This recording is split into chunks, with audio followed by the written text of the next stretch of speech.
চাওক ভিক্টৰ দাসৰ গুণ্ডাগিৰি চাওক কিদৰে গুণ্ডাগিৰিৰ মাজেৰে ভাবুকি দি আছে বেলেগক।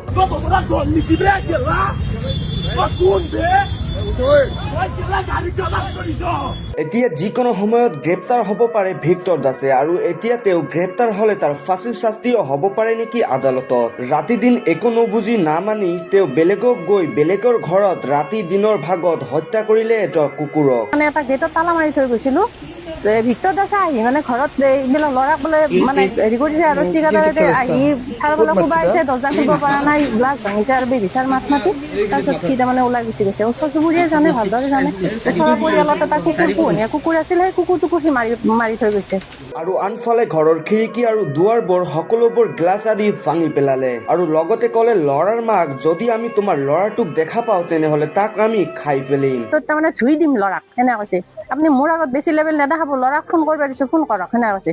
মই তেতিয়া কৈছোঁ আৰু যে তোমাক মই ভালভাৱে কৈছোঁ, তুমি মোৰ ঘৰৰ পৰা ওলাই যোৱা, এটা হাই কাজিয়া সৃষ্টি নকৰিবা, কাৰণ কাজিয়াটো মই নিবিচাৰোঁ, তোমাক মই যাব দিছোঁ, যোৱা। আৰু ল'ৰা যেতিয়া কামৰ পৰা আহিব তেতিয়া মই তোমাৰ ঘৰত লৈ যাম, তুমি কি চাই ল'ব খুজিছা চাই ল'বা, মই লৈ যাম, সেইখিনিয়ে কথা। তাৰপিছত সেইদিনা গুচি গ'ল, ল'ৰাবিলাকো গুচি গ'ল। তাৰপিছত আজি আকৌ মই ৰাতিপুৱা উপস্থিত নাই, তেতিয়া ল'ৰা শুই আছিল, মই মানে এটা গেটত তালা মাৰি থৈ গৈছিলোঁ। ভিক্টৰ দাসে আহি মানে ঘৰত এইবিলাক ল'ৰাক বোলে মানে হেৰি কৰিছে আৰু ষ্টিকাৰতে আহি চাৰিওফালে কোবাইছে, দৰ্জা খুলিব পৰা নাই, গ্লাছ ভাঙিছে আৰু বেবিচাৰ মাত মাতি তাৰপিছত সি তাৰমানে ওলাই গুচি গ'ল। আচলতে কিয় ভিক্টৰ দাসে এনেকৈ গুণ্ডাগিৰি কৰি ফুৰিছে আমাৰ অসমত? ভিক্টৰ দাসৰ বাবে কেইটামান পৰিয়ালো এতিয়ালৈকে ভয়ৰ মাজত আতংকভুক্ত হৈ পৰিছে। এজাহাৰ দি থৈ আহিছোঁ থানাত, কি কৰে আৰু কি একশ্যন লয় তেখেতসকলে জানিব আৰু ভিক্টৰ দাসৰ ওপৰত। চকুৰ সন্মুখতে কুকুৰটোক মাৰি পেলোৱাৰ পিছত মানুহবোৰে এতিয়া কান্দি আছে আৰু বহুকেইবাৰ ভিক্টৰ দাসৰ নামত এজাহাৰ দিয়াৰ পিছতো এতিয়ালৈকে একশ্যন লোৱা নাই পুলিচে। পাকৰণাত কিবা কাম আছিল, কাম কৰি আহি আছে, ঠিক তাৰমানে টাৰ্ণিংতে ভিক্টৰে কি কৰিছে, তাৰমানে গোটেই গাড়ীখন বেক কৰি যা তা ভাষা মানে সেনেকুৱা কৰি গৈ আছে আৰু। তাৰপিছত মোক ল'ৰাকেইটা মানে স্বাস্থ্যৱান ৰাখি কেনে সিহঁতে যাতে বেক কৰি আছে, ভিক্টৰে যে বেক কৰি আছে ৰাখি থৈছে গাড়ীটো। তাৰপিছত মানে গাড়ীটো মানে লাগু অৱস্থাত তাৰমানে মোৰ ল'ৰাই হৰণ মাৰি দিলে। সি বোলে আহি পেলাই যা তা ভাষা আৰু মানে একদম বেবিচাৰ ভাষা।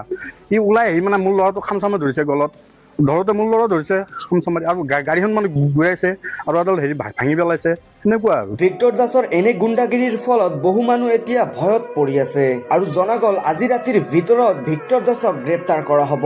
আৰু এতিয়া যদি ভিক্টৰ দাসক গ্ৰেপ্তাৰ কৰা হয় তেনেহ'লে তাৰ কেতিয়াও আৰু ৰেহাই নহ'ব। তলক আমি চাই আহিম এই ঘটনাটোৰ মূল ৰহস্য। আচলতে কি ঘটিছিল সিদিনাখন ভিক্টৰ দাসে বেলেগৰ ঘৰত গৈ কিদৰে ভাবুকি ধমকিবোৰ গুণ্ডাগিৰি কৰি আছিলে। ঠিক আছে, মানে ইলেকশ্যনৰ দিনাখনে আকৌ গোটেই সন্ধিয়া ময়ো নাই, আমাৰ এওঁ আছে, আমাৰ ল'ৰাহঁত নাই। তেতিয়া মানে আহি কিনে মানে ঘৰত মানে দম দি থৈ গৈছে বোলে, ল'ৰাক মাত বোলে কিবা কানি এনেকুৱা কিবা কানি কৰি থৈ গুচি গ'ল। তাৰপৰা আমাৰ এওঁ বোলে ক'লে তুমি ইয়াৰ পৰা সোনকালে গুচি যোৱা, কাজিয়া পেচাৰ মানে সুধিছে বোলে কাজিয়া কৰিব আহিছা নেকি তুমি, কৈছে বোলে ধুই দিম বোলে, ল'ৰাক বোলে ধুই পেলাম, এনেকুৱা কিবা কানি দম দি গুচি গ'ল আৰু। তাৰপিছতে আৰু গুচি গ'ল।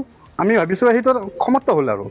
তাৰপিছত আজি আকৌ ঘূৰি মানে কি মই নাই আৰু এওঁ নাই, কিবা গোটৰ কিবা চাৰ্ভে কৰা কাম আছে, তেওঁ আৰু মই গুচি গ'লোঁ, বংলা কৰি গ'লোঁ। বংলা কৰি কেটকি যাৰ মই সেনেকৈ ওলালোঁ। তাৰপিছত ঠিক ইছলামপুৰ পাইছোঁ আৰু তেতিয়া ফোন আহিছে বোলে ভিক্টৰ দাস বোলে আজিও বোলে আহিছে বোলে, এনেকৈ মানে যা তা কৰিছে বোলে, গ্লাছ ভাঙিল, মানে ঘৰ মানে লণ্ড তাৰ মই আহি পালোঁ যে তাৰমানে তেওঁ তেতিয়া গৈছে আৰু তেনেকুৱা। যিয়ে নহওক বন্ধুসকল, আপুনি চালে যে ভিক্টৰ দাসে কিদৰে চকুৰ সন্মুখত বেলেগৰ কুকুৰ এটাক মাৰি পেলোৱালে আৰু কিদৰে নিজৰ মাকক ভাবুকি দিলে যে তোমাৰ ল'ৰাক যদি আমি কেতিয়া আৰু সন্মুখত পাওঁ তেনেহ'লে তাক কিদৰে খাই পেলিম। ভিক্টৰ দাসৰ ওপৰত কি ডাঙৰ একশ্যন ল'ব লাগে এইটো আপুনি কমেণ্ট বক্সত জনোৱা। আৰু ভিডিঅ'টো সম্পূৰ্ণ চোৱাৰ পিছত ভিডিঅ'টো ভাল লাগিলে এটা লাইক মাৰি চেনেলটো ছাবস্ক্ৰাইব মাৰি অৱশ্যই ভিডিঅ'টোক এতিয়া এটা শ্বেয়াৰ কৰি ৰাখক। ধন্যবাদ।